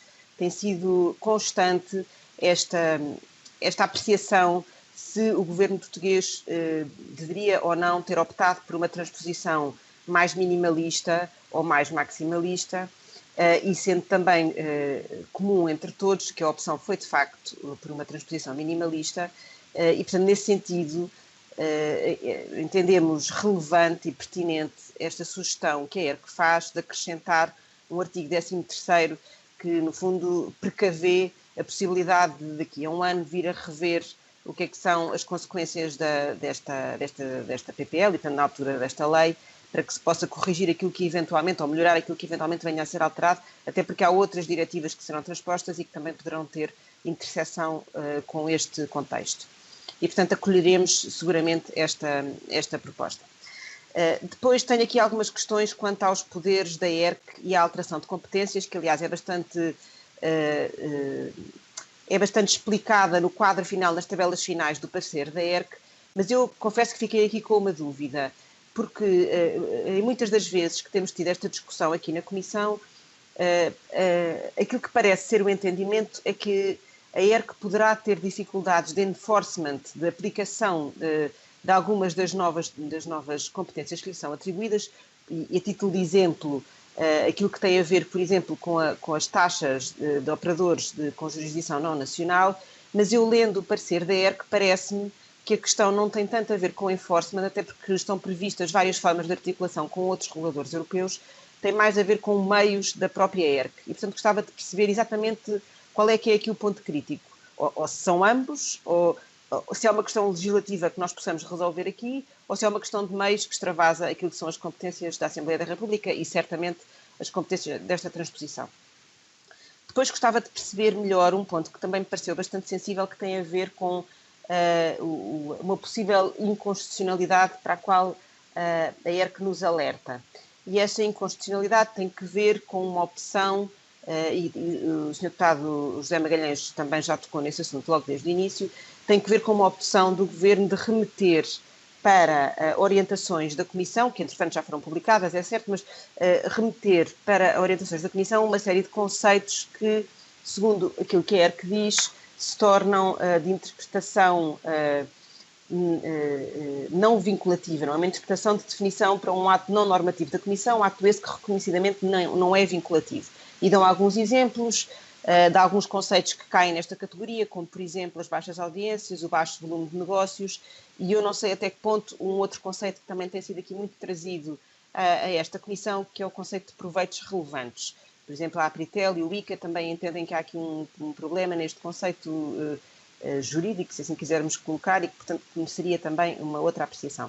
E a minha pergunta é muito simples, não havendo uma remissão para as orientações da Comissão, quais é que são as sugestões, à luz do contexto nacional, que nós deveríamos optar? Deveríamos nós preencher, nós, Parlamento, preencher estas definições com um conteúdo igual, ou deverá o regulador encontrar o seu conteúdo num ato normativo conexo a este? Depois, tenho apenas mais uma questão, já foi quase tudo colocado, tenho uma questão que tem que ver com o artigo 14, o número 6, a partilha de responsabilidades entre o ICA e a ERC, no que tem que ver com a prestação de relatórios trimestrais por parte dos operadores. Eu coloquei também esta mesma questão ao ICA. O ICA mostrou-se relativamente tranquilo com este assunto, dizendo que existe um protocolo que divide já as responsabilidades entre o ICA e a ERC e que, portanto, não havia necessidade de fazer nenhuma clarificação ao texto da lei. Mas a ERC entende que deve ser feita essa clarificação e que essa atribuição deve caber ao ICA e, portanto, eu gostava só de saber se isto exato corresponde e dá sequência a esse protocolo de que o ICA também falava. E, finalmente, para terminar, mencionaram, alguns, numa das vossas respostas anteriores, a existência de contributos de outros, entretanto, recebidos nesta Comissão, de outras entidades, registaram que até poderiam mais à frente comentá-las, eventualmente por escrito, porque trouxeram outras luzes sobre essa matéria, mas a mim o que me inquietou foi dizerem que, espero não estar a falhar a citação, mas que a vários contributos pareciam inapropriados face ao contexto da diretiva. E eu gostaria muito de saber quais são esses contributos e porque é que eles são inapropriados face ao contexto da diretiva. Não peço uma resposta agora, mas seria muito útil se a ERC nos pudesse fazer chegar exatamente de que é que se trata para que, quando começarmos o trabalho da especialidade, possamos também ter esse contraponto e esse contraditório para a nossa apreciação. Muito obrigada. Muito obrigada, senhora deputada. Passo agora novamente a palavra ao senhor doutor João Pedro Figueiredo. Muito obrigado, Sra. Presidente. Obrigado pelas perguntas da Sra. Deputada. Relativamente à primeira questão, que tem a ver com o enforcement em matéria de cálculo das receitas e o pagamento das contribuições por operadores que estão estabelecidos noutros países e que dirigem as suas emissões para Portugal. Eu julgo que existe, de facto, aqui uma necessidade de melhorar o texto da proposta de lei, no sentido de garantir que à AERC são facultadas as informações necessárias por parte destes operadores para que a AERC possa perceber quais são as suas obrigações em matéria de contribuição. Eu julgo que se fala em fazer auditorias, mas como estamos aqui a falar de operadores que estão estabelecidos no estrangeiro, acho que deveria talvez ficar definida na proposta de lei uma obrigação de conceder todas as informações necessárias para apurar as responsabilidades desse operador a nível das contribuições que são devidas.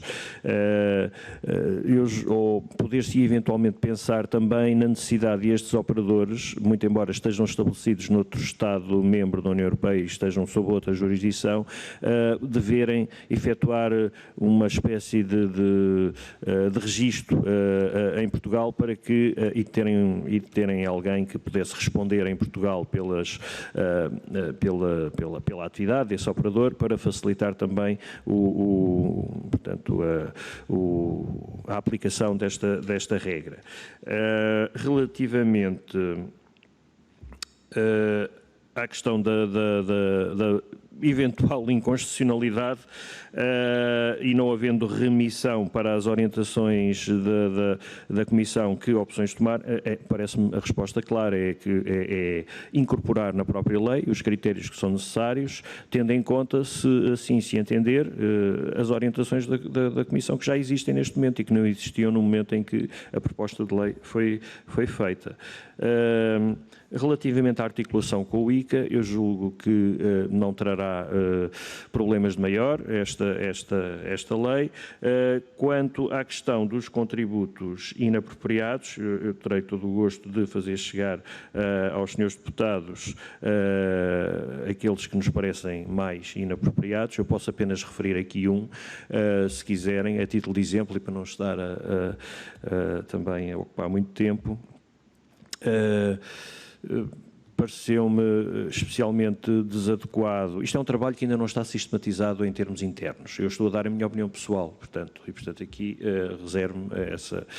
Mas a mim parece-me inapropriado uma proposta feita, julgo eu, pela plataforma dos meios privados de comunicação social, no sentido de alterar o artigo 27 da Lei da Televisão, que vai no sentido precisamente de facilitar a disseminação de conteúdos nocivos para crianças, que me parece absolutamente desapropriada.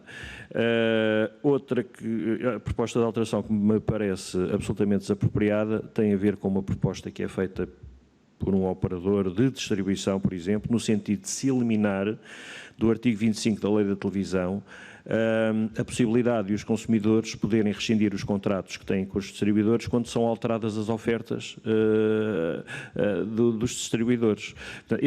Esta norma é uma norma que não é muito conhecida, mas na verdade os consumidores atualmente já o podem fazer. Se um operador de distribuição retira canais que nós contratamos, não é? A lei diz que primeiro, o cliente deve ser avisado com 30 dias de antecedência e depois, se não ficar satisfeito com a alteração, pode rescindir o contrato sem quaisquer custos. Esta coisa parece que incomoda alguns operadores de distribuição, pelo menos um deles referiu-se a isso e entendia que deveria ser eliminada esta norma que está no artigo 25 da Lei da Televisão. Eu acho que devia ser reforçada, porque, na verdade, enfim, há uma alteração contratual que pode ser importante para muitos e que é necessário dar resposta. Eu julgo que foram estas as questões levantadas pela senhora deputada e julgo que dei resposta a todas. Se houver mais alguma coisa a esclarecer, ficaríamos para a ronda final, não é? obrigada, Sr. Doutor. Chegamos ao fim da primeira ronda. Vamos agora iniciar a segunda ronda. Tenho uma primeira inscrição já, que é da Sra. Deputada Fernanda Velez, do Grupo Parlamentar do PSD. Por favor, Sra. Deputada.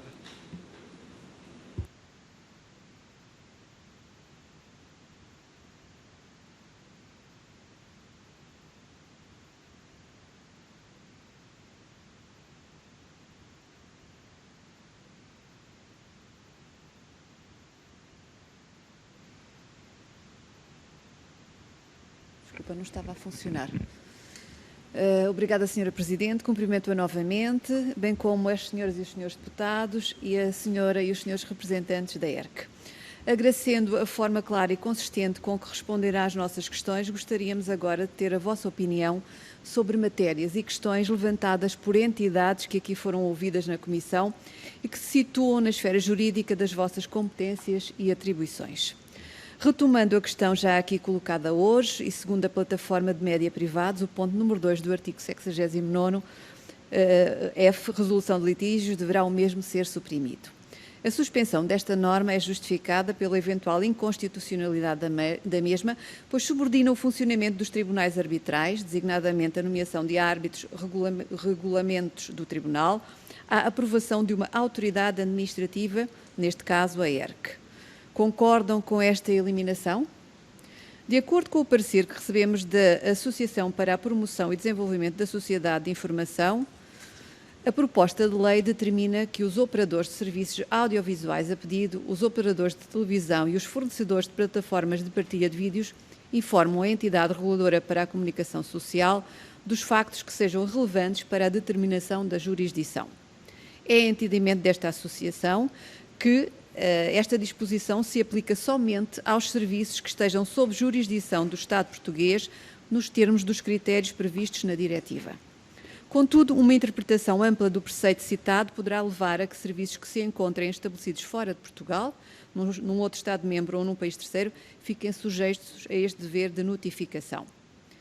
A associação em questão incentiva a que se adote uma interpretação restritiva do preceito, no sentido de sujeitar apenas os serviços de comunicação social audiovisual e os serviços de plataforma de partilha de vídeos estabelecidos em Portugal ao cumprimento deste dever.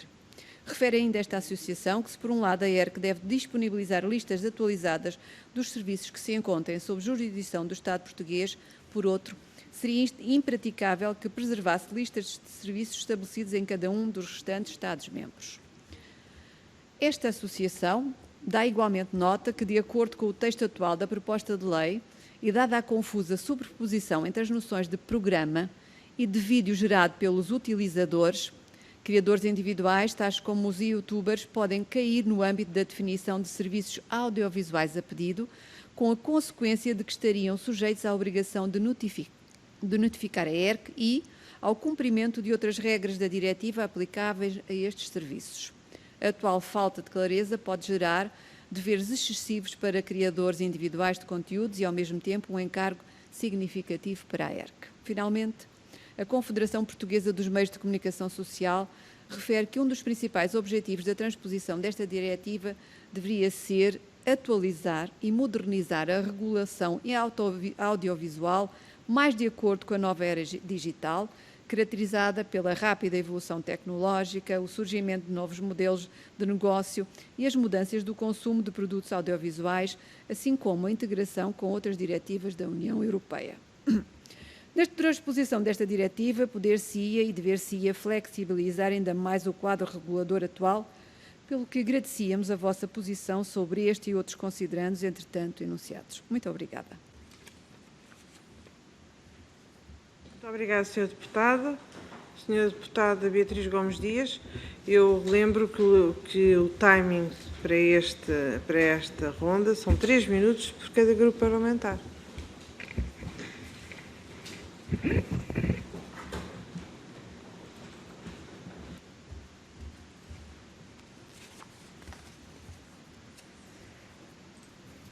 Muito obrigada, Sra. Presidente. Eu vou ter isso em conta e vou tentar ser mais contida desta vez do que fui na intervenção anterior.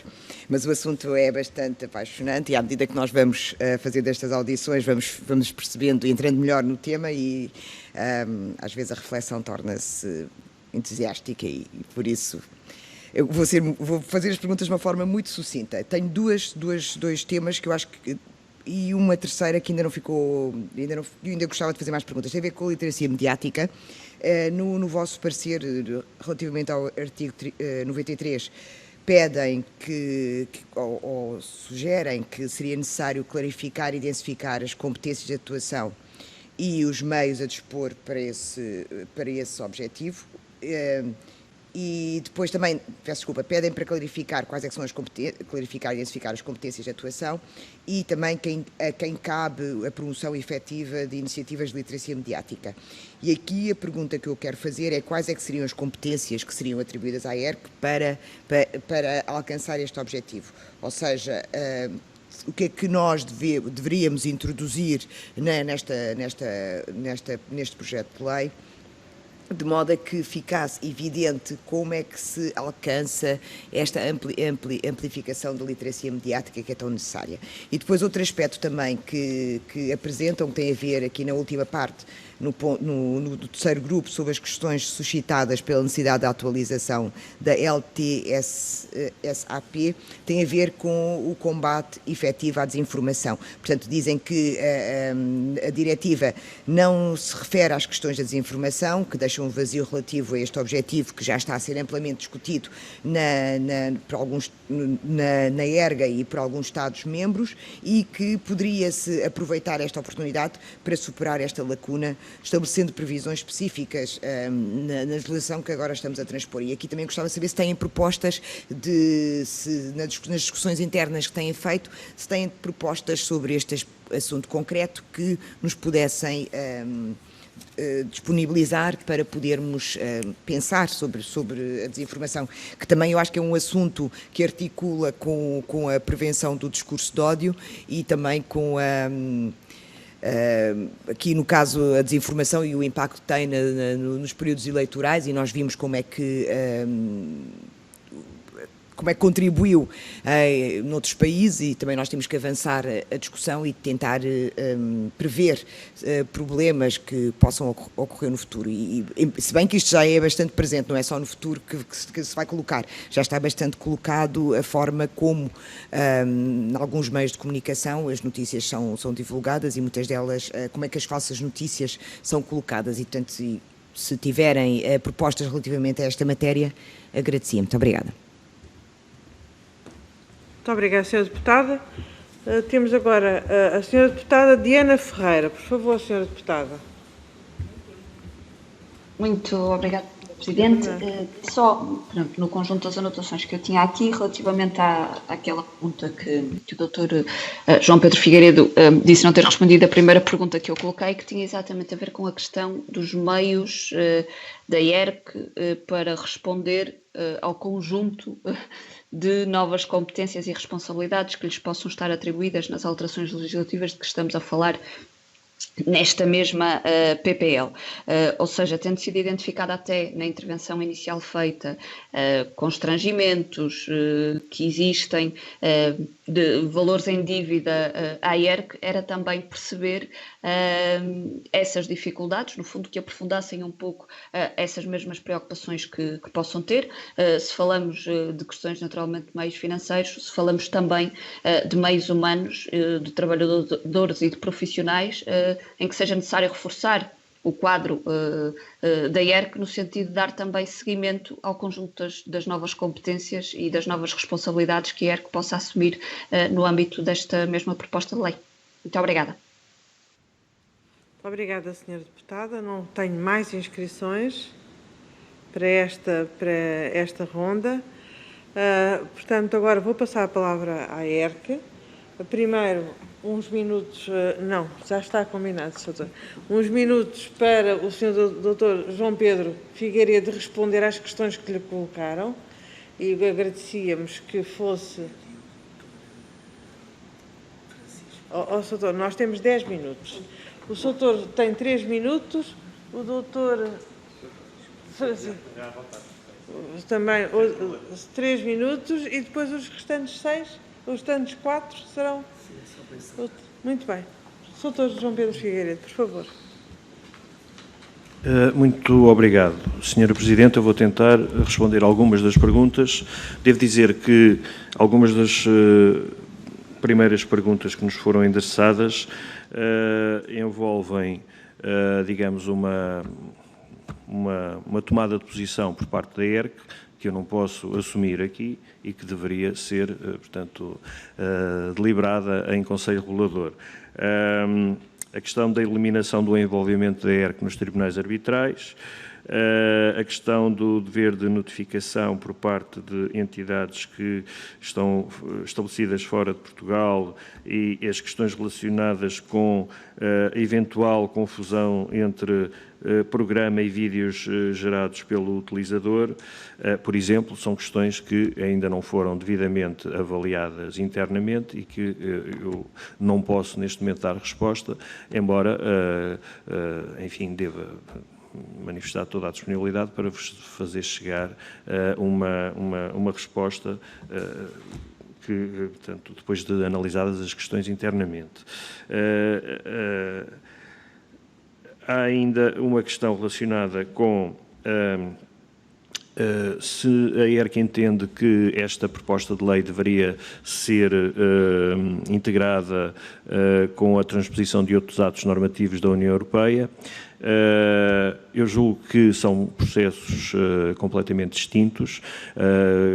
Estou a pensar, por exemplo, numa diretiva sobre o direito de autor que, enfim, que se interpenetra com esta em algumas questões, mas que não tem que haver, digamos, uma junção de procedimentos, muito embora tenha havido outros países que optaram por fazê-lo, já estariam eventualmente mais adiantados no tratamento de todas as matérias e optaram por fazê-lo. De todo modo, isto não significa que esta transposição não deva ter em conta a existência dessas outras propostas e até, enfim, estudar os mecanismos que são previstos nessas propostas. Existem alguns mecanismos na Diretiva sobre o Direito de Autor que eventualmente poderiam ser aproveitados nesta proposta de lei para responder a algumas dificuldades. Não quer dizer que os senhores deputados não devam ter isso em conta para iluminar, digamos assim, algumas soluções que possam vir a trabalhar a este nível.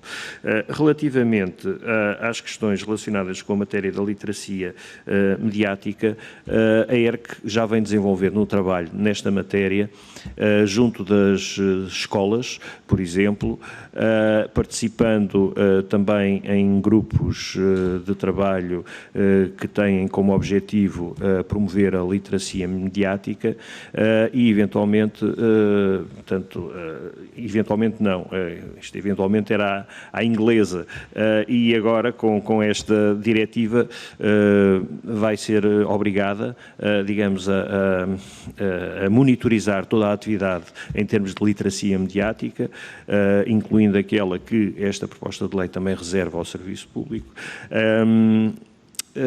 para apresentar regularmente ao Governo e à Comissão Europeia relatórios sobre o panorama da promoção da literacia mediática em Portugal. Neste momento, a ERC também, enfim, não tem meios suficientes para fazer mais do que aquilo que faz, que já é um trabalho meritório e muito exigente. Esta proposta de lei também não lhe dá esse tipo de competências. Para que isso acontecesse, era necessário, de facto, haver uma previsão de reforço de meios que permitisse ir por esse caminho. Isto entronca na última questão colocada pela senhora... falta aqui a questão do combate à desinformação. O combate à desinformação não se coloca, na minha perspectiva, tanto no que diz respeito às televisões e aos serviços audiovisuais a pedirem, embora se possa colocar também, mas, sobretudo, naqueles órgãos que não têm qualquer tipo de escrutínio, como os que enfim, toda a comunicação que circula na internet. E, por isso, na minha perspectiva, eu julgo que nós no Conselho já falámos sobre isto também e existe de alguma forma esta percepção de que um ato legislativo autónomo relativamente a esta proposta de lei seria um instrumento adequado para tratar da matéria de desinformação, porque tratá-la de uma forma transversal, não é? E poderia,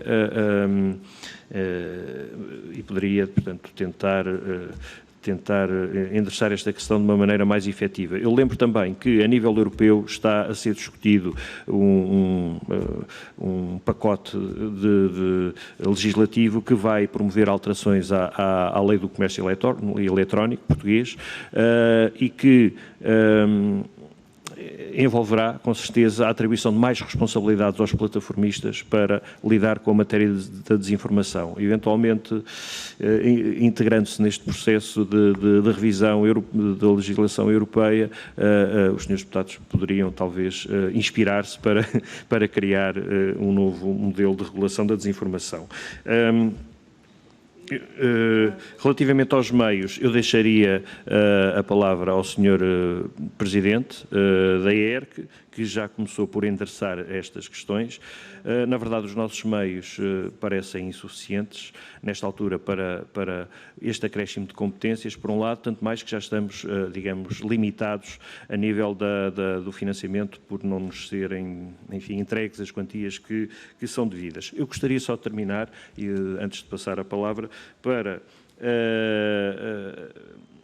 manifestar, digamos, um apreço especial pelo trabalho que foi na ERC desenvolvido pelo Dr. Miguel Ferreira da Silva, jurista da ERC, que foi a pessoa que fez a base deste parecer, não é? Sobre o qual depois os membros do Conselho Regulador apresentaram algumas alterações. Fez um trabalho absolutamente extraordinário, dentro das limitações de tempo que teve, comprometendo até de alguma forma a sua vida pessoal, e queria manifestar publicamente este apreço, tendo em conta a qualidade do trabalho que foi feito e todo o prejuízo também que envolveu do ponto de vista pessoal. E, portanto, eu passaria a palavra agora à Sra. Presidente para devolvê-la. Obrigada, muito obrigada por me passar a palavra. Eu agora vou passar a palavra ao Dr. Francisco Azevedo e Silva para indicação do Sr. Presidente. Faz favor. Terá que ir ali ao palanque, por favor.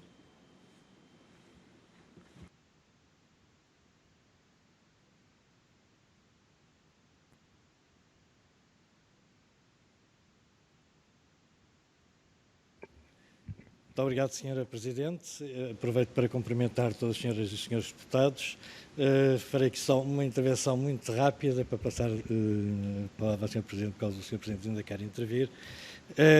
A intervenção era, no fundo, para salientar um dos pontos que mais ou menos atravessou todas as intervenções e que respeita a uma proposta que a ERC faz, nas propostas que apresenta, de uma avaliação ao fim de um ano deste diploma. E reforço isto porquê? Porque uma das coisas que se salienta nesta proposta, neste projeto de lei, é, no fundo, talvez pelo tempo que tiveram para executá-lo, é a falha de um conjunto de conceitos que não são suficientemente densificados e que remete para um quadro europeu, mas que não se conjuga, no fundo, com o quadro português, onde esses conceitos não existem. Daí a necessidade que este projeto de lei, sendo um trabalho muito importante e sendo com um grande impacto em todo o meio de comunicação social, é realmente insuficiente e obriga à revisão, ou pelo menos à atualização de uma série de diplomas, como seja a lei de televisão, mas não só. Aliás, uma das questões que foi aqui posta, suponho eu, pela deputada Diana Ferreira, do PCP, que tinha a ver com a proliferação dos órgãos de comunicação social registados na ERC, órgãos de comunicação social que nem sequer têm jornalistas. Isto mostra bem, no fundo, a desatualização que a atual legislação já tem, porque a própria ERC está neste momento a trabalhar com o conceito de órgão de comunicação social que está completamente desatualizado. Daí, no fundo, haver esta proliferação de órgãos de comunicação social que não são realmente órgãos de comunicação social. Relativamente à parte da desinformação, que também foi aqui focada, era só relembrar que foi entregue na Assembleia da República um conjunto de propostas para se legislar sobre esta matéria, que é um projeto importante, e só ainda, como último ponto, relativamente à questão das acessibilidades, era também reforçar a importância de haver uma corresponsabilidade entre quem produz e quem distribui, tendo em consideração os custos muito elevados exigidos para a criação de acessibilidades e que, por alguns pequenos órgãos de comunicação social, são incomportáveis. Só uma palavra ainda final para salientar a necessidade de um maior esforço relativamente à comunicação social regional e local, que neste projeto de diploma aparece um pouco esquecida, entre aspas. Muito obrigado. Muito obrigada, Sr. Dr. Francisco Azevedo e Silva. Passo agora a palavra ao Sr. Presidente, o Sr. Conselheiro Sebastião Covas, por favor. O Sr. dirá o que tem para dizer, porque na realidade já ultrapassaram o tempo. Não posso deixar de ser muito rápido, é meu dever sê-lo, e só queria focar 2 pontos. O primeiro ponto foi aqui tratado, e eu queria só fazer um aceno. As novas competências da IERC vão implicar que a IERC seja dotada de meios financeiros e, neste momento, como os seus deputados sabem melhor que eu, a IERC tem dispõe dos seguintes receitas das taxas, com participação desta Assembleia da República e de uma percentagem dos resultados líquidos da ANACOM. Eu incluo no grupo de taxas também as coimas cobradas resultantes das contraordenações. Acontece que, de há uns tempos para cá, e já vamos em 3 milhões, 2 milhões e pouco, com participação dos resultados líquidos da ANACOM, não transita diretamente da ANACOM para a IERC, mas vem através do Ministério das Finanças, ao contrário do Instituto de Cinema, do Audiovisual e também ajude-me, Sr. Dr. João Pedro Figueiredo, da Agência Espacial, que vão diretamente, nós transitam e têm ficado retidas no Ministério das Finanças e nós estamos privados disso. Fizemos recentemente a aprovação de um projeto de orçamento que remetemos para a Assembleia da República e subscrevi um pedido à Assembleia da República dirigido ao Sr. Presidente, através do Sr. Secretário-Geral, para que a quantia da Assembleia da República seja arredondada de mais de 200.000 euros, por aí, eu não tenho aqui, para que possamos ter mais algum conforto na área financeira, senão estamos muito preocupados com isso. Este é o primeiro ponto que eu queria chamar a atenção deste ilustre conclave. Agora, um segundo ponto. É um ponto de indignação, mas indignação que eu queria manifestar. A Assembleia da República é a casa do direito, é a casa da lei. Aqui faz-se direito, faz-se lei, cumpre-se rigorosamente o direito. E eu fiquei indignado. E quando li ontem o seguinte texto que eu vou passar a ler aqui, e os seus deputados ficarão com certeza. A lei que criou a ERC é uma lei datada e desastrada, feita por pessoas. Houve ali uma negociação com umas pessoas que fazem parte da tralha, entre aspas, dos partidos e que têm sempre muitas opiniões próprias. E disse mais, eu quando estive na ERC fiz tudo melhor. Agora, entendo que a regulação deve ser certificada, mais certificada do que vigiada, com coimas, multas. As coimas e multas são uma receita nossa. E até nós somos muito tranquilos a aplicar. Muitas vezes fazemos cúmulos jurídicos em vez de cúmulos materiais, como deveríamos no rigor fazer, e seria muito mais elevadas, como faz a Autoridade da Concorrência, e dar-nos mais receitas. Há uma tendência natural, eu acho que não devem ser os juristas a dominar a ERC, porque estes têm uma tendência natural da profissão, que é aplicar leis. Criam problemas que não resolvem. Isto é, a pecha dos juristas da Assembleia e da tralha, entre aspas, dos partidos, é querermos aplicar. Esquece esta pessoa que escreveu este texto e que deu esta entrevista, que... Quem é o autor? O autor é o meu antecessor.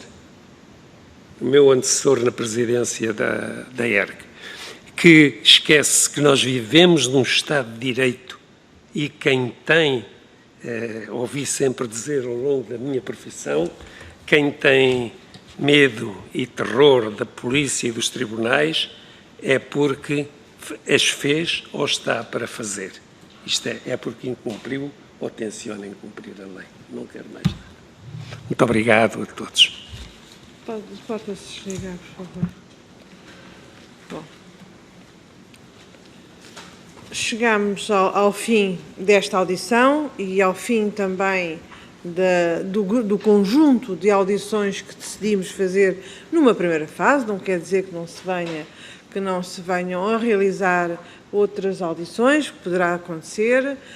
E eu gostava de agradecer à ERC, muito particularmente ao Sr. Presidente, aos Srs. Vogais e a todos os juristas e não juristas que participaram neste processo, que têm vindo a participar. Não é um processo concluído, mas que já produziu dois bons momentos. Um momento em que nos enviaram um parecer escrito, esta sessão que foi muito proveitosa, aliás, como tem vindo a ser a maior parte das sessões que nós temos realizado, mas também gostaria de dar aqui uma palavra de apreço, porque nós também, todos nós gostamos de valorizar os seus, às senhoras e aos senhores deputados que têm vindo de uma forma exemplar e aos nossos serviços, que de uma forma exemplar têm vindo a aprofundar esta matéria, que têm ido muito além do que é a obrigação do trabalho corrente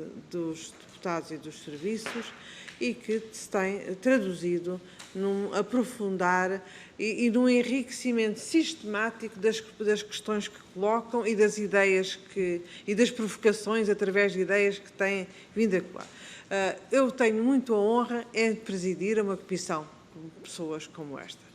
E não posso deixar de dizer isto à frente da ERC e publicamente, porque estas sessões são públicas, porque é de facto um gosto vermos deputados e entidades e serviços com esta grandeza e com esta competência e dedicação que têm vindo a pôr neste processo. Nós prolongamos um pouco o período em que nós gostaríamos de concluir o processo de transposição da diretiva em causa e vamos ter agora duas semanas para as próximas 2 semanas até dia 25, para nós próprios, os grupos parlamentares, apresentarem as suas propostas. Durante este período, porventura, existirão contactos dos grupos parlamentares ou da própria Comissão e para o qual agradeço antecipadamente a vossa para os quais agradeço antecipadamente a vossa disponibilidade.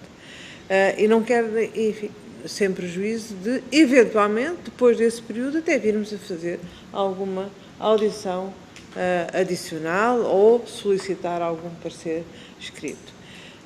Mais uma vez, e só para finalizar, agradeço a participação de todos. E agradeço, de facto, a participação de todos, porque isso é útil para o nosso país, é útil para o nosso setor e é algo que os profissionais e as entidades e as empresas deste setor necessitam urgentemente. Muito obrigada a todos. Dou por fim esta sessão. Relativamente às senhoras e aos senhores deputados, teremos reunião ordinária na próxima terça-feira, onde serão discutidas todas as questões que têm sido suspensas durante este período. Muito obrigada, um bom fim de semana.